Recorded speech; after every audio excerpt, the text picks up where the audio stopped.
O programa a seguir é uma produção independente e de total responsabilidade de seus idealizadores. O programa a seguir não é recomendado para menores de 14 anos.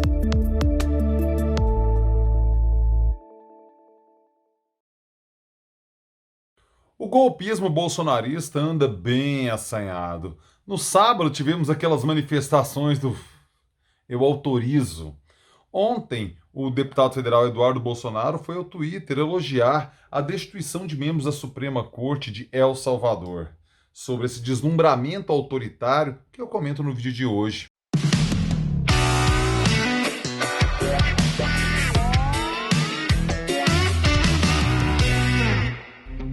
Fala aí, rapaziada! Tudo beleza? Para gravar o vídeo de hoje, segunda-feira, dia 3 de maio de 2021, e eu começo com aquele pedido clássico e tradicional. Por favor, meu filho, por favor, minha filha, caso você não tenha feito, inscreva-se agora aqui no canal, porque você ganha sim, você ganha vídeo novo todo dia. Mas é todo dia mesmo, Pablo? Sim, meu filho, sim, minha filha. Diariamente, estou aqui no youtube.com/Pablo Costa, trazendo os vídeos com os assuntos, os conteúdos que eu sei que você curte. Quais são eles?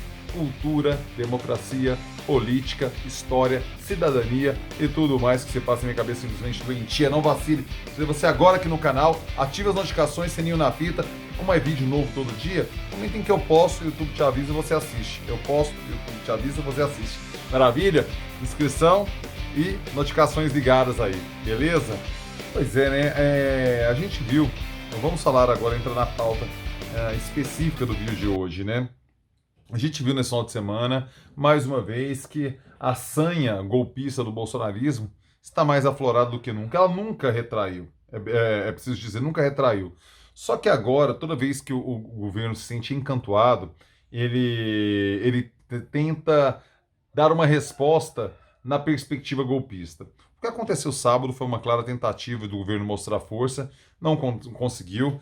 Tivemos sim uma mobilização algo expressiva em São Paulo, no Rio de Janeiro. Nas demais cidades foi bastante esvaziado, aqui em Goiânia o movimento foi bastante esvaziado, mas é preciso reconhecer que há uma resiliência nessa parcela mais radicalizada do bolsonarismo, que topa encarar uma pandemia, encarar um vírus, encarar uma aglomeração na defesa de pautas antidemocráticas. Esse tal do autoritarismo nada mais é do que uma tentativa de deslegitimar o Congresso Nacional e a Suprema Corte Brasileira em prol da centralidade do poder na mão de um acelerado, que é Jair Bolsonaro.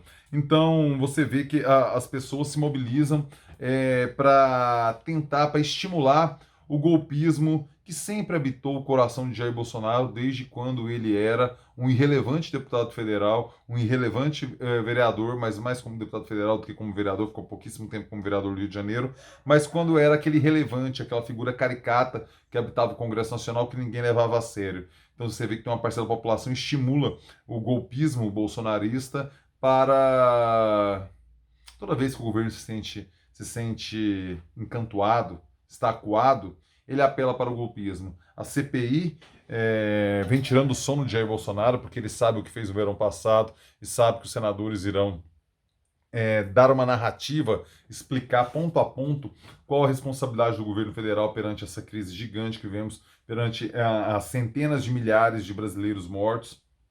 Nessa perspectiva, o bolsonarismo tenta dar uma resposta, sempre sob a perspectiva golpista. Mais sério ainda foi o tweet de ontem do Eduardo Bolsonaro.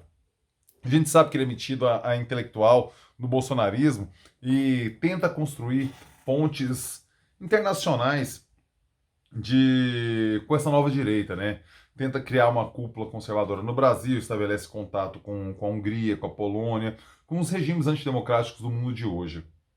E vamos contextualizar o que está acontecendo em El Salvador para entender por que Eduardo Bolsonaro considera tão importante o que vem rolando, o que está rolando lá em Salvador. Deixa eu beber uma aguinha aqui que a garganta sentiu.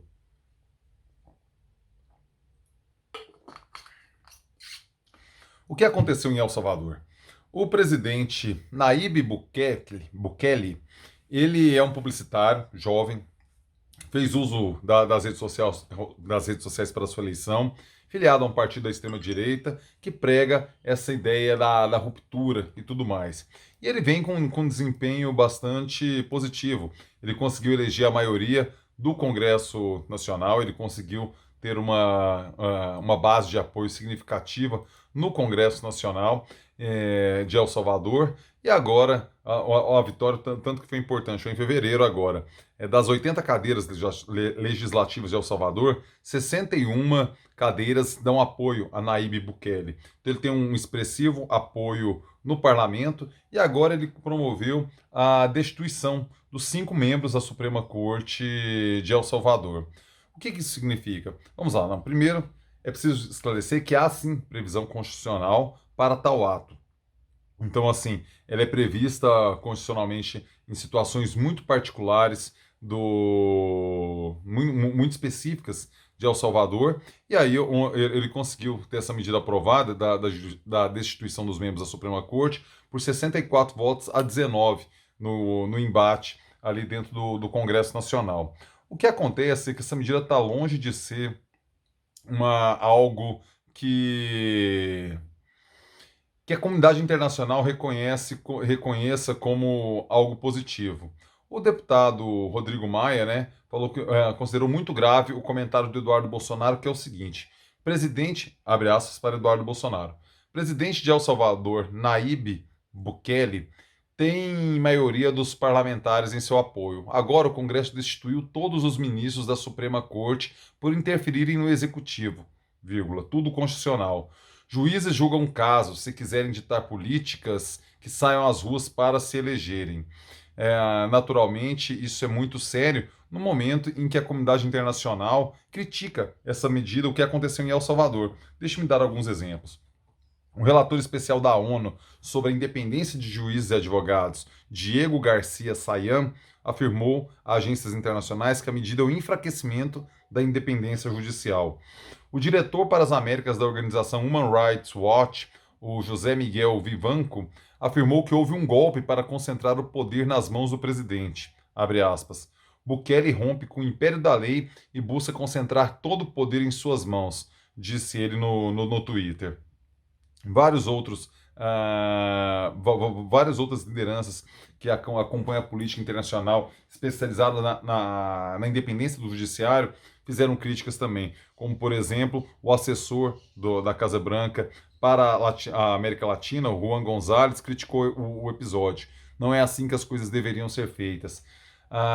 Então, assim, há um consenso na comunidade internacional que o que aconteceu é um prenúncio de um golpe em El Salvador, que quando você afasta o judiciário, você acaba concentrando poderes no executivo em uma pessoa da extrema-direita como é o atual presidente de El Salvador. Hoje, essa prática, esse ato nada democrático do presidente de El Salvador serve de inspiração e paradigma para Eduardo Bolsonaro, que nunca escondeu a sua vontade golpista, né? Vamos lembrar que no passado, Eduardo Bolsonaro já falou algumas vezes, já fez ameaças ao STF sobre, por exemplo, quando na campanha de 2018 ele gravou aquele vídeo citando o cabo do soldado que seriam suficientes para fechar o Supremo Tribunal Federal. Ali ele já mostrava, isso foi em 2018, o pai ainda era candidato a presidente. Esse vídeo veio à tona no segundo turno. Em outras oportunidades, o Supremo também já foi ameaçado pelo próprio Jair Bolsonaro, quando falou que lamentou a decisão, o Jair Bolsonaro lamentando a decisão que trouxe de volta Lula ao jogo, né? Ele diz saber, Jair Bolsonaro, onde está o câncer do Brasil, se tratando naturalmente do Supremo Tribunal Federal. Então, assim, você vem com uma sequência de tentativas de desestabilizar o poder constituído do judiciário, para concentrar poder. O que Bukele fez em El Salvador, ele foi questionando as questões da pandemia, falando, veja você, que o Supremo tirou o poder dele para agir no combate à Covid-19. Qualquer semelhança com o Brasil não é mera coincidência. Trata-se de um discurso hegemônico nessa lógica da extrema-direita, visando a desestabilização democrática, visando o questionamento das instituições. Eduardo Bolsonaro se fia nessa escola teórica. Ele, em terra de cego, quem tem um olho é rei, né? A burrice é tamanha no entorno do bolsonarismo, que ele, que tem 3 neurônios, acaba se portando como mentor intelectual de relações internacionais do bolsonarismo. Você vê a falência intelectual que é o bolsonarismo enquanto corrente política, né? Quando Eduardo Bolsonaro se coloca como um pensador, é porque estamos muito fracos de pensamento dentro dessa corrente política específica que é o bolsonarismo. E aí você vê que você percebe que essas inspirações inspirações golpistas, como que aconteceu em El Salvador, é o que povoa a fantasia mais íntima do bolsonarismo, verbalizada explicitamente por Eduardo Bolsonaro ontem no Twitter. Quero saber a sua opinião. O que você achou das manifestações golpistas de sábado? O que você achou desse tweet específico de Eduardo Bolsonaro envolvendo El Salvador? E se você acha que isso pode ter consequências no Brasil? Eu tenho a impressão que a fraqueza do bolsonarismo é muito maior do que a força que o Bukele apresentou na própria eleição parlamentar agora de fevereiro, né? A fraqueza do bolsonarismo não permite. E esse é o risco, né? Caso o bolsonarismo atinja uma maioria popular que consiga estender essa maioria para o Congresso, aí reside o perigo para a democracia brasileira. Enquanto ele está nessa fase de baixa popularidade, moribundo e muito criticado, a democracia brasileira respira ainda com alguma normalidade. Até quando? Não sei. O bolsonarismo é um risco para a democracia brasileira, precisamos ter clareza disso. Quero saber a sua opinião. Se você chegou até aqui, por favor, like, joinha na fita. Importantíssimo para mim, você deixe seu like. Lives do final de semana. Sexta-feira o papo foi ótimo, cara. Quem quiser conhecer mais sobre a história do futebol, os bastidores do futebol, Marcelo Segurado deu uma aula para mim e para André Rodrigues. Na sexta-feira a live está disponível aqui no canal para você assistir. Atirem as crianças da sala. Sabadão teve a Morgue Costa, o Morgantini teve... Eu não vou dar spoiler. Assistam a live, foi emocionante. Eu chorei um monte na live de sábado. Assista lá para você ver o que rolou. Morgue Costa no último sábado, beleza? Rapaziada, uma excelente semana para você. Um excelente mês de maio, né? Começa agora o mês de maio. E uma boa segunda. É nóis!